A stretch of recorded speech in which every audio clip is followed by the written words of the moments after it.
Oke, assalamualaikum warahmatullahi wabarakatuh. Terima kasih sudah klik video saya ini.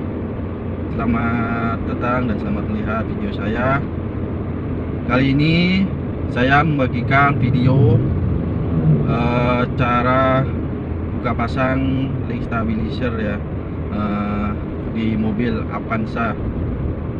Oke. Kendalanya di ini, saya kalau di lubang itu ada bunyi berisik ya, apa namanya, gitu, tanpa perlu ke bengkel, hemat biaya.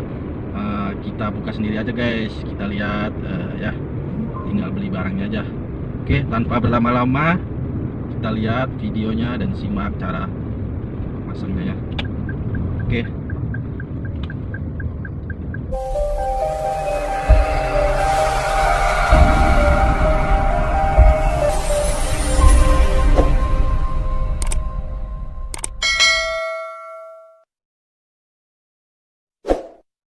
Sebelum kita melihat videonya, jangan lupa subscribe, like, dan komen.